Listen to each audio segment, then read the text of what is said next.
Hello and welcome back to the NCSY Pulse podcast. We are powered by NCSY alumni. My name is John Ackerman, and joining me today is superstar, I would say Instagram celebrity and NCSY alum, Melinda Strauss. Melinda, welcome to the podcast. Thanks for having me. Yeah, I share TikTok, Instagram, everywhere, and very much an NCSY alum with kids who are doing NCSY now. So excited to be here. All right, so we're going to get to all of that. I can't wait to hear about your NCSY experience, and I want to hear about your kids' NCSY experience. It's so funny, we've been talking about recording the show for a little while, and you sent me like these very modest, I just have a little thing, let's try to schedule. And then I see like on TikTok or Instagram, and you're like speaking at a massive conference and you're like the featured speaker, or you're, running for like the World Zionist Congress, or you're publishing a cookbook. And I love how you're like, I just got a little project on the side that's keeping me busy today. And meanwhile, you're on this massive stage with, thousands of people listening to you. So give us a little bit of a catch up. What are you up to these days? And give us some of the highlights. Sure. So as I mentioned, sharing on TikTok and Instagram, I have for actually 15 years been sharing on social media, which is kind of wild to think about. First really started as a food blogger and just sharing my experiences, testing new recipes and having fun. And it really led me down this path where I just feel like sharing everything going on in my life that led me here talking about Judaism for a living, which is so cool to be able to educate people about what it looks like to be a modern Orthodox Jew and to answer questions about just Judaism in general and give people a space where they can ask questions they've been wondering for a really long time, never had anyone to ask. And because of my food blogging past, like sometimes people are like, you have a cookbook? This is so cool. Like, tell me more about the food. I'm like, well, food has just always been the like part of everything that I do. And I love to share recipes. Every single week I share what I make for Shabbos for my family. And it's funny because I was sharing my daughter eating broccoli, and it was the only food she would eat. And people started calling it Nora's broccoli. They named it that. So because of that, and because I one time made a video and was like, if I ever have a cookbook, I'd love to share this recipe in it. And this follower reaches out. She's like, well, I know an agent, and let's get started. And we did all the due diligence, all the work. And that's what led to writing this cookbook. So that's like the big thing happening this year, right? Is I'm writing this cookbook. It's called Eat Jewish. It's coming out September 2nd. And I am so excited about it. I think that my huge excitement is in here and inside of my heart. And like you said, I talk about it, and I should talk about it bigger and even more. But I don't know. I don't like the word humility, because to say, oh, I'm a humble person. No, but I just always feel like a little quiet when I'm doing big things, and I don't know why I do that. I should be louder. So maybe this is our therapy here, and I'm going to get louder about all the cool things that I'm doing. No, listen, this is great. I'm so happy that you're already comfortable with me, telling me all this stuff. It's hilarious that you're talking about like that all your daughter would eat is broccoli, because if I could find a way to bribe my kids to eat broccoli, that would probably be, a miracle in the Ackerman house. So you'll have to try Nora's broccoli. It's I am really excited. Yeah. I might try it tonight. Literally, we have a whiteboard in my kitchen that's, the dinners of the week, because we find it prevents. I have 4 girls, and they constantly fight over what everybody wants. So this way, this is what it is. And then we pretend, you get what you get and you don't get upset, except they all get upset. So, but this is a little bit of a way to do it. So tonight is my turn to cook. Oh, all right. Nora's broccoli it is. And you'll Nora's let me broccoli from the video with Nora. It gets people excited about it. So the kids are liking it. We'll see how it goes. But that's really actually what led me to having this cookbook coming out. And it is very exciting. I'm starting to speak more. I'm trying to get more into speaking on college campuses and with students, and really connecting with them more, because I'll tell you, that's something I never expected to come along, was having this incredible connection with high schoolers and college students, and being able to teach them about Judaism, but also show them what it looks like to be proud of your Judaism, no matter how religious, or if it's just, I'm not religious at all, but I identify as Jewish. Be proud of that. It's your ethnicity. It's your identity. So showing people what it looks like to be proud of that every day, that's something that I get to do, and I'm really proud of it. So tell me a little bit about how you went from, you're talking about how you're talking to college students and you're talking to high school students, and you went from sharing recipes on Instagram and on TikTok to being a voice. How did that happen? How did you go from being, here's Nora's broccoli Mm. to let me teach you what it means to be Jewish. Because that's kind of a big step. Yeah, it happened because people started asking questions. And I find that when people are speaking, when people are commenting, that as an influencer, it's my job to listen and to see what they're interested in. And people were asking me, like when I first started really on TikTok, because that was like a whole new world for me, I would mention, like, okay, I'm turning off my phone for Sabbath. I'll be back in 25 hours. And they were like, what's Sabbath? And I would mention, going to a restaurant. They were like, what is kosher? And I, growing up in this modern Orthodox bubble, like I grew up in this world where I just assume everybody knows. Even people who aren't Wow. religious, I just assume everybody knows. And I'm like, oh my gosh, if they're asking, that means other people are asking too and want to know. And they're just not like voicing it. I have this rule that if one person says something, other people are thinking it too. Like even with myself, if I'm thinking something, other people are thinking it. So I will, like, if I see people asking it, I'm like, okay, even if they're just wondering if my dog is Jewish, if my dog keeps kosher, right? These are great, fun, silly questions, but they're not so silly because people are Right. wondering. So I started answering their questions, and with that came more questions and then more questions. And I started saying to people, and people would say, oh, I know this is a really stupid question, but, and I'm like, no, there are no stupid questions. I really believe that people who ask these questions, they want to know.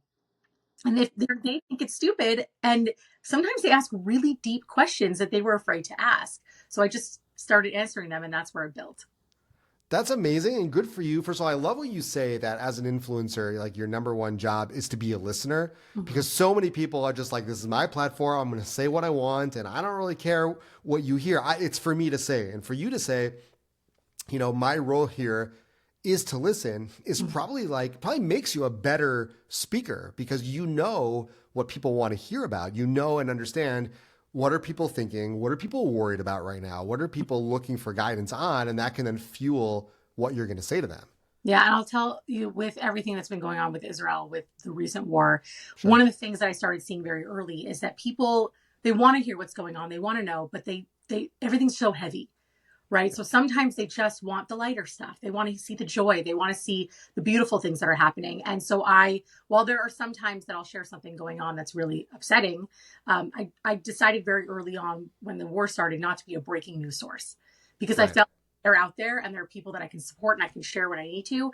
But I'm going to keep my page a place where people know that they can come when they want to see the joy, and I'll still get a lot of education because I will always talk about the hostages. I will always talk about what's going on with the IDF, everything, but that they know that it's not going to be like constant breaking news on my page. And that was based on the feedback I was getting from people who were watching my stuff.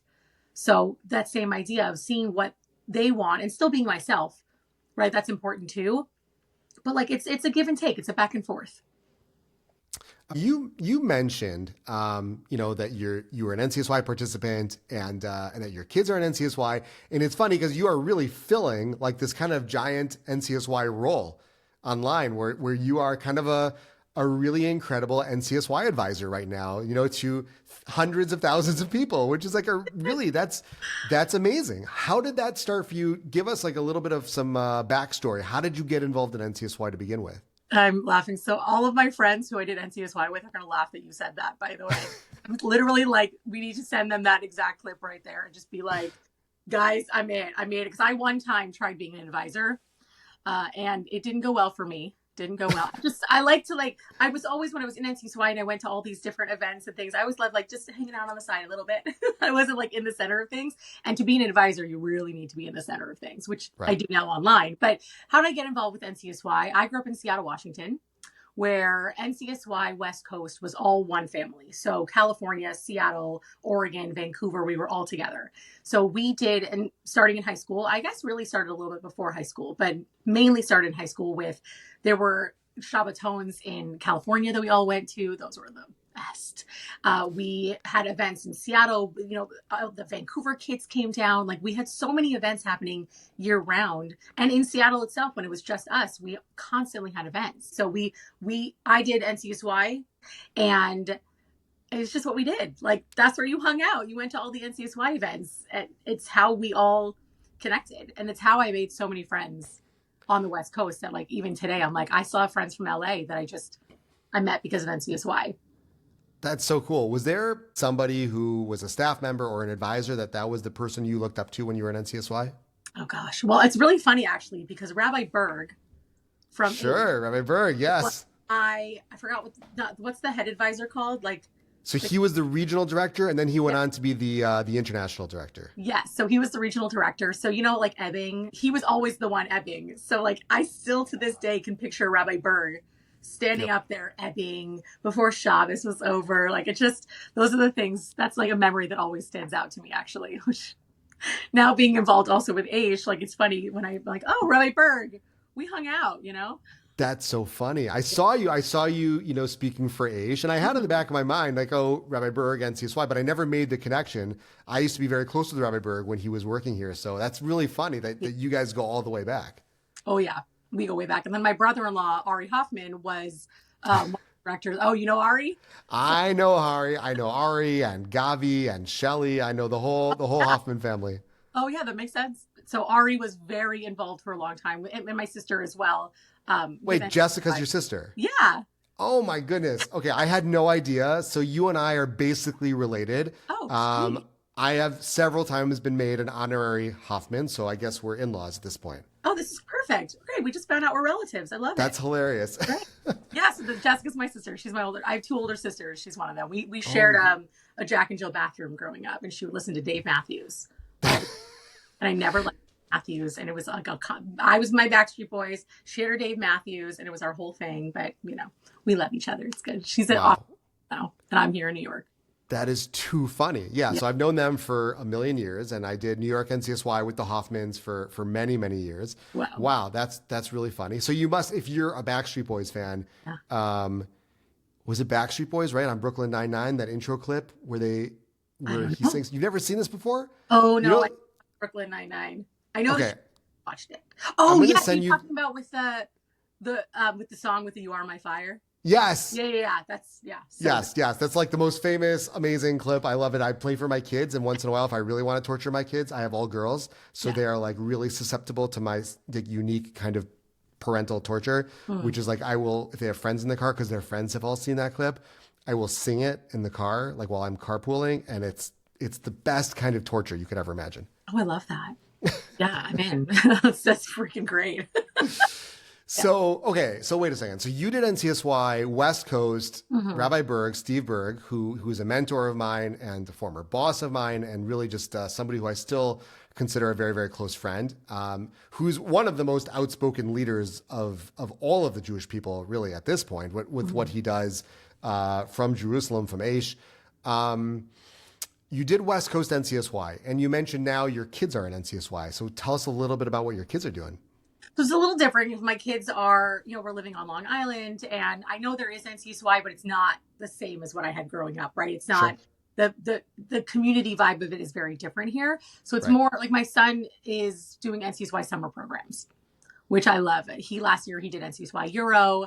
He'll be on another NCSY program this summer, and then my daughter, she's one more year in sleepaway camp, and then she's planning to do an NCSY program as well. So their involvement is definitely very different from mine, but I always love to emphasize the importance of being involved with the programs and my love and history with NCSY, so they understand like how cool it is. I went on, gosh, what did I do when I was younger? I went on Yad B'Yad.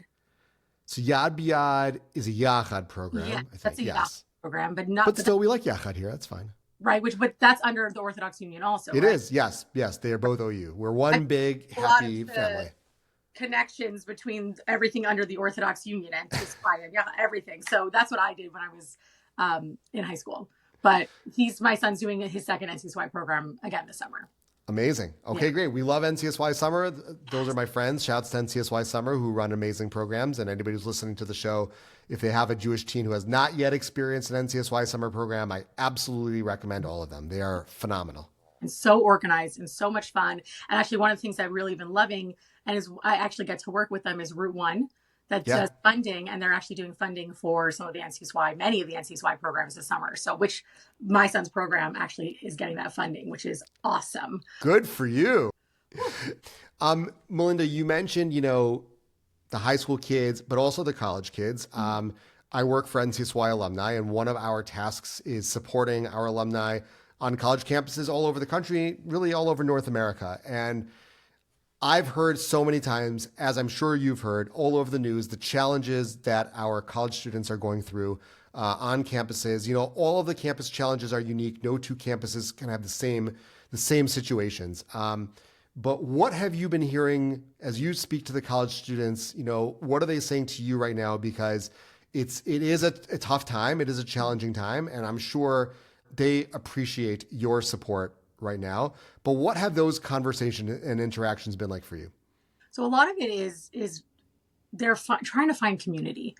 For a Yeah. lot of them, it's finding their community by being a part of like a Hillel or a Chabad or things like that. But for many of them, it's just feeling this need to have other people in their life who are like them. And it doesn't necessarily mean everybody in their life has to be Jewish, but people who are just supportive, who don't care about their politics, who don't care if they love Israel or any of those things, or who don't care about their religion, just hang out and want to support them. They also don't feel comfortable, for a lot of students, walking alone, right? Which is a really Right. crazy thing to think about, that a Jewish student doesn't feel safe just being able to walk by themselves back to their dorm room or things like that. So I talk a lot about community with the students. And I think a part of it is because by sharing what I do and talking so openly about being a proud Jew, it's helping other people to feel open and proud to be able to wear their Magen David, their Star of David, on the outside and not have to hide it. But with that comes a sense of nervousness because you're walking around with that Magen David and all it takes is one person on campus to go after you. So with the sense of pride comes finding your community so that you can feel safer in numbers. So we talk a lot, like that's a question I get a lot from college students, is about how to find your community. Yeah, it's good advice. Finding their community is super important. People want a place to belong. They need a place to belong. If for no other reason, like you said, even just walking together and having people to be with and not kind of be on your own. Yeah. I know it's a struggle for a lot of these kids, and it's what a way to start off your adult life, is having to deal with all this stuff. Yeah. And so thank you, first of all, for being a help for them, being a sense of strength and of support. They really do need all the help that they can get. I've traveled and toured multiple college campuses myself, and just what I've heard is just hearing and just seeing that people are supporting them Yeah. is a huge source of chizuk for them. And so it's really important what you're doing, really, really critical right And I'll now. tell you something really interesting is there's something that I like seeing in them finding their community now, because I've talked to a lot of adults who are like, wow, after October 7th, I realized that I don't really have a lot of Jewish friends, because a lot of my friends, while they support me and they love me, they don't understand what I'm experiencing right now. Right. And I've Right. actually talked to people. I've had people reach out like, I want to be friends with you, and there are people in my life. I'm like, let's do it, because or people who live in even other states. They're like, how do I find my community? Because before then, they never really cared to have others who were like-minded in that way or identified Jewishly and all those things. So, and being proud of it.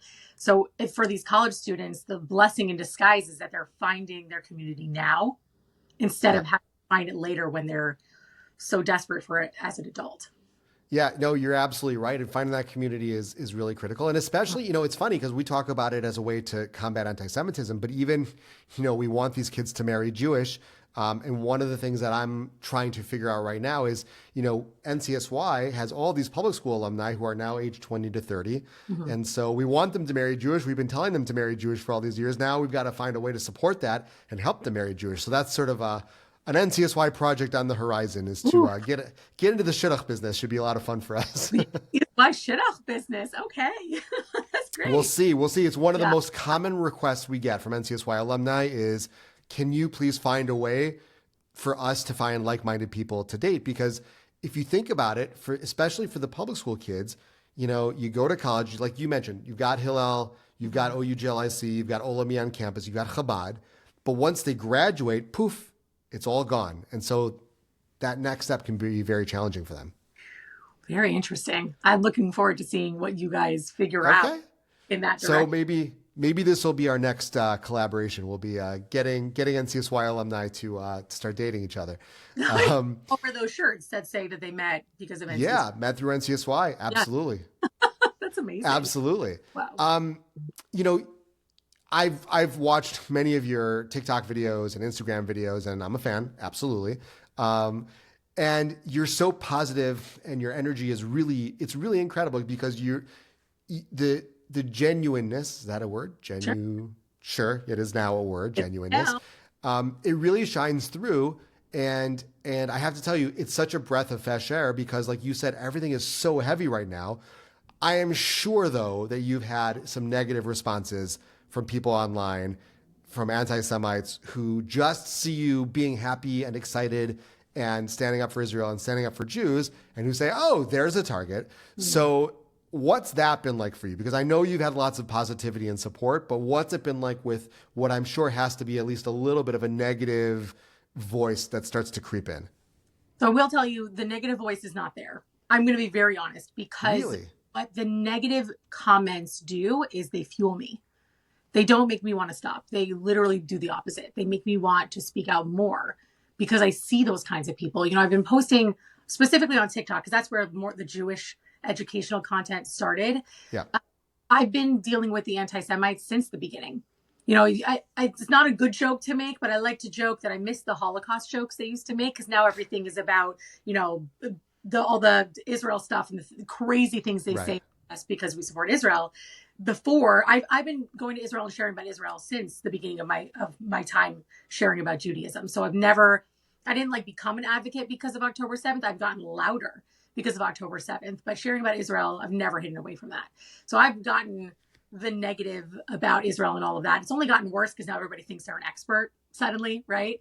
Yeah. But I've because I get so much of it, and I have a lot of filters in place, so I'm able to filter a lot of it, but it's all still out, and they always figure out a way. Lots of artist drawings of hate symbols, you know, from World War II, all those kinds of things that when you say them out loud, you get kicked off the internet. But I just let it fuel me to speak out more because one of the things that I've learned is share so much hate comes from people who just don't know. Hate comes from Right. ignorance. So when you teach people, I'm not asking people to love us. I'm not asking people to, definitely not asking them to convert. We don't do that. I share because I just want people to understand, to know more about us. You don't have to agree with what I'm doing, but by understanding it, there's less hate. That's real tolerance, right? Real tolerance isn't, I agree with you. It's live your life. I'll live my life and we can live side by side, even when we don't agree. Right. And that's a beautiful thing. So that's where I let that hate fuel me completely. Sometimes it's scary, don't get me wrong, but it's never made me want to stop sharing. Incredible. And that's got to be the way to attack it. That's got to be the way to stand up to it. And I love that your positivity embraces the negativity to fuel more positivity. That's incredible. Was there something maybe from your NCSY experience that you could look back on? Because, you know, you said how like it's kind of funny that you're a super advisor now, and but you really are this powerful voice for the Jewish people.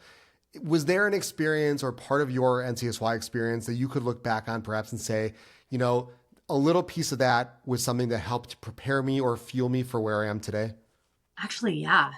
I have a very specific story that I think about all the time. And it's actually a story that when I was in college, somebody came to me and they came to me and they said, you know, when we were at NCSY, and it was actually in it was one of the California Shabbatones. And she's like, you were just so nice to me. Like you said, hi, you smiled. We weren't friends, but people were just not being nice. She was somebody who was a total stranger. And she just said, she's like, I wasn't dressed well. I was kind of this or that. She was saying some negative things about herself that I won't even repeat because no, but she's like, you were just nice. And I think about it all the time. She's like, I just want to say thank you. And she was thanking me years later for just being nice.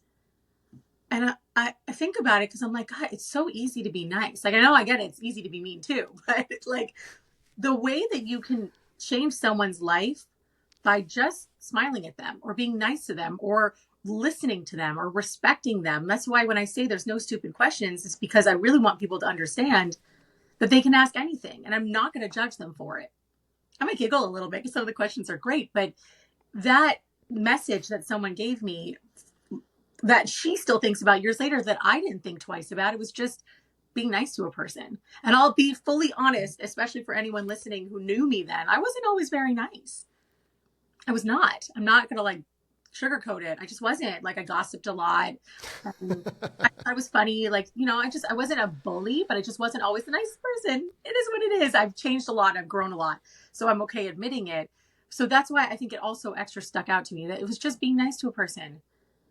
And it just shifted something. Like it's so easy to be nice and how it can affect someone else's life. Like it's the same way that I'll tell people, like, if you're having a bad day, go give somebody else a compliment. Yeah. Make it about somebody else. It's going to make you feel amazing. So there's a little bit of selfishness there in the best kind of way, because selfish isn't always a bad thing. But go make somebody else's day, and it's going to make yours.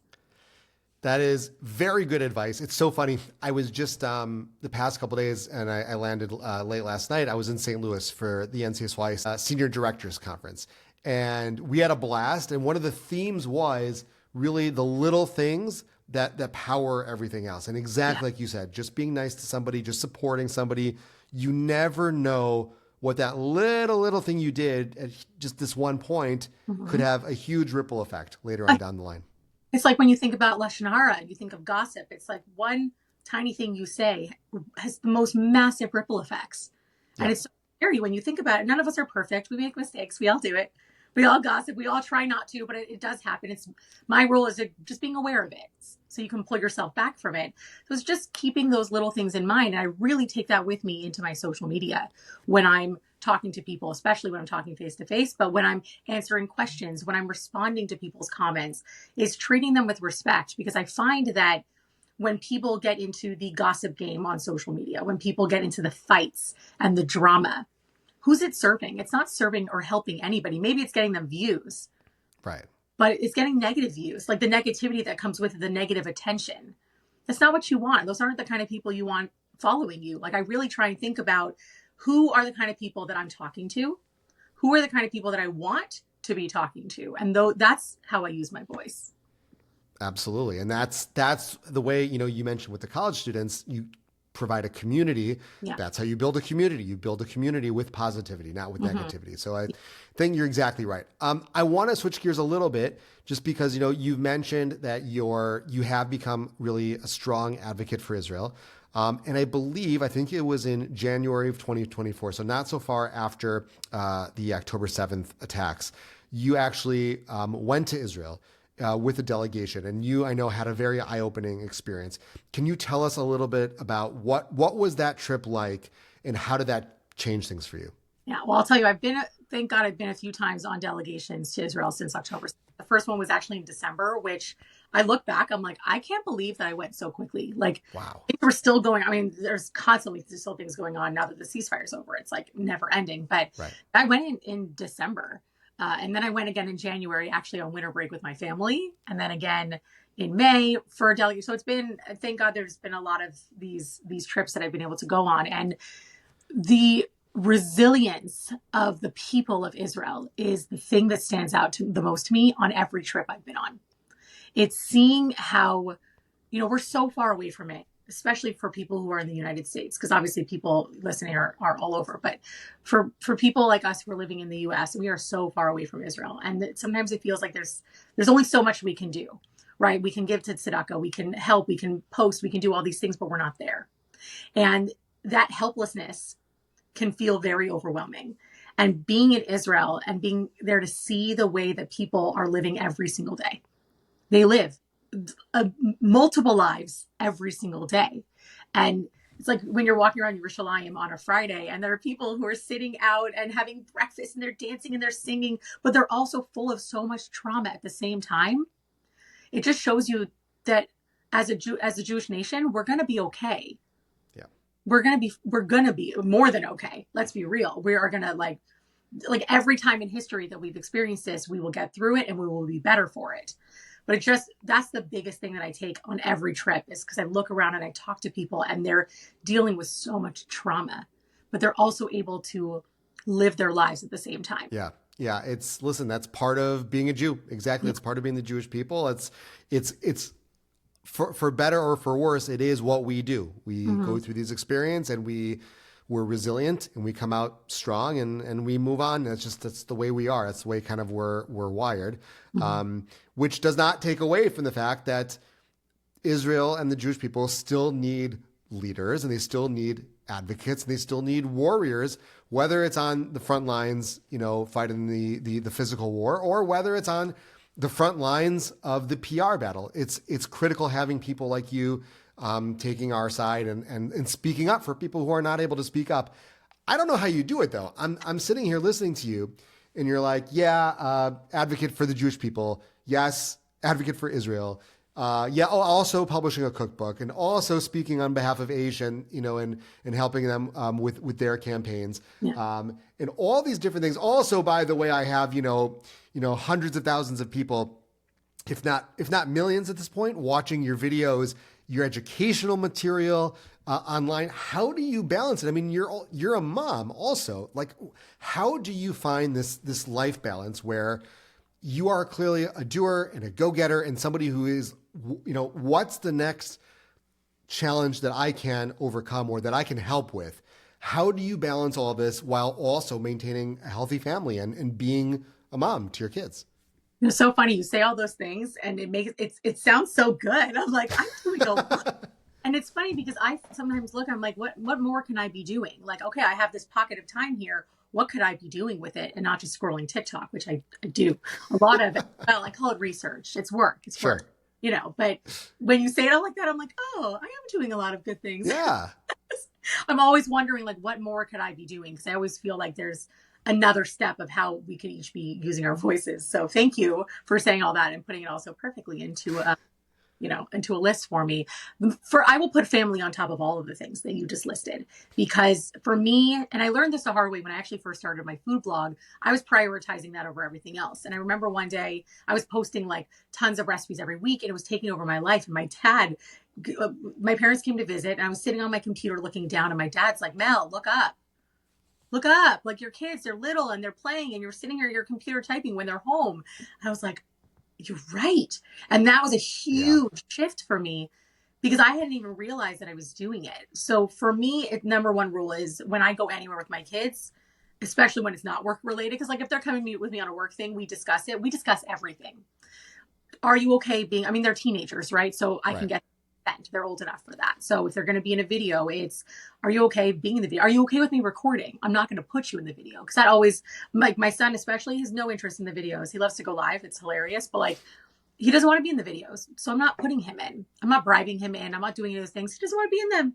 So he's not. But I ask permission. Is it okay if I make a video? Because that has to come first. My videos do not come before my kids. Right. And it hasn't always been perfect. There have been times where I'm like, oh, I really shouldn't be recording, or I should really put my phone down, or even when I'm on my phone for work when they're home, because again, they're teenagers, they're on their phones too. Sometimes I'll let them know, okay, guys, I'm working on something. So they don't just think that I'm like staring down scrolling. Right. I'm prioritizing TikTok. I'm prioritizing some work sometimes because when you work in this industry, you're not working 9 to 5, right? It's all day and night with balance because you got to find, I'm going to be honest though, I don't love the word balance because there really is no such thing. Right. What I find is that sometimes it's more work, sometimes it's more family. Then it goes back and forth, and it's not perfect because it's okay not to be a perfect parent, and it's okay not to be perfect at your job as long as you're continuing to like figure it out. Sometimes I apologize when I find myself focused too much on my phone and on my family, and sometimes my family are all gone somewhere and I can work, or if I have a work trip that I'm able to go on, I ask them first, are you guys okay with me going to Israel for a week? The answer for them is always yes. They don't care. They get to go to Doma and they go to restaurants. Like that's the great thing. My husband takes them to all the restaurants. They have a great. They're like, my mom, go have fun. Like, but just amazing fun. So to me, family comes to the top of it, and then everything else is below that. If I find that they need me first before anything else that I'm doing. Right. But they're also teenagers, and I think it's important for them to understand when we prioritize things. So if they need me for something, but I'm in the middle of something very important, I'll explain it to them. I think communication is huge. Yeah. It's harder with little kids. Yeah. And I want to say that because I know, because when I first started blogging, my kids were little and I made a lot of mistakes. And I learned from them to pick my head up more, try and do more work when they're not around, try and do more work when they're in school. It's everybody's life is so different, but the communication aspect of it, I think is really important. I love what you said. And actually one thing you said is really kind of like burned into my brain right now, which is look up. Yeah. What you said your dad said. That's really powerful. I think that if you ever want to start a campaign to get people to look up, I think that's like the look up campaign. I think we might be onto something here. But yeah, good. I think you're absolutely right. It's so easy to fall into the trap. It really, there's always a text, there's always a WhatsApp, there's always a notification from Instagram or from TikTok. Like there really is no end to it. And we as parents do need to tell ourselves, look up. Yeah. It's exactly right. So that's very, very good advice. And I think it's embracing social media also. So I get it with little kids. They don't need phones yet and all those things. But as they get their phones, it's learning Yeah. how to use them. Like my daughter started putting on her own, by the way. I can't even tell you how impressed I was when she told me she put her own things on her phone for social media rules. Wow. It's an hour and a half a day. And then it shuts off, it like sends her a warning, like, okay, you have 5 minutes left or whatever it is, so that she doesn't constantly use social media. She'll do other things. She'll watch TV. She has other fun things and Right. hobbies. She set that up on her own. And I was like, yeah, girl, yeah, I need to do That that is very impressive. for that kind of commitment. But If your daughter ever wants to come to my daughters and maybe give a little instructional, I think that would be really appreciated. so cool. I was like, who are you? But I like it. And I see a lot of teenagers who are starting to put the phone down more. Because Yeah. when I was a teenager, what did we have? Nokias, right? Like we had Yeah. phones. And that was when I got my license, I got a phone. I didn't have one before. So it's a very different time. And I think people who don't embrace it struggle with it more than embracing the time that we're in. Listen, kids have phones, teenagers have phones. They're going to Yep. have them, have social media. Yep. It's how do we teach them how to use it correctly and how to scroll it correctly, right? Like so that you're not, without me having to be there every day looking at their phone. Yeah. They have to learn on their own how to navigate life. We can't do it for them. So Right. it's learning how to embrace where we are now. And that's something I'm in my 40s. And I used to people like, I'm too old for TikTok. I'm like, hello, like I'm using it. I have friends who are 50 and 60 who are using it. It's learning how to connect with people, and it's a new way. And there's always going to be new ways. And if we're stuck in the past, like the constant uphill battle I have to teach people the heaviness and the impact that TikTok has. Yeah. They're like, well, I don't use it. I'm like, okay, but all the college students are. Right. Right. Somebody said to me once, you should get off TikTok. Not somebody, a lot of people. Get off TikTok because TikTok is anti-Semitic. I was like, cool. So you want me to get off TikTok, but all the college students aren't going to. Right. So I'm going to leave them behind. I won't do that. So Right. I'd rather embrace it and figure out how to navigate around the things that are happening the same way that these college students are too. And the high school students are Yeah. too. It's happening. So we are never going to get rid of anti-Semitism. When Mashiach comes, maybe that's the end of anti-Semitism. So how do you live your life and live a full life with anti-Semitism happening around you?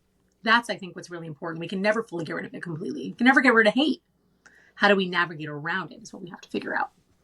Yeah, 100%. 100%. Melinda, you've been so kind with your time. I know that we're kind of running up against our time limit here. Let me ask you one quick question to wrap up. You know, like we said before, you wear many hats and you're excelling at so many things. And really, you really are a sort of a shining beacon for all of the Jewish people. And as somebody who works for NCSY, it's really cool to see somebody who went through NCSY, who sends their kids to NCSY, being at the forefront of all this. But if you could send a message, you mentioned that you're involved in speaking to high school kids and certainly with the college students. If you had one piece of advice that you could give them in dealing with what they're dealing with right now, I know you mentioned, helping them be part of a community, but if there was one sort of a parting message that you could give them, what would it be? Don't ever let them push you into hiding. Don't ever let that happen. We are not meant to hide. Everybody doesn't have to wear an Israeli flag on their shoulders. That's not for everyone. But don't hide your pride in your religion, in your identity as a Jew.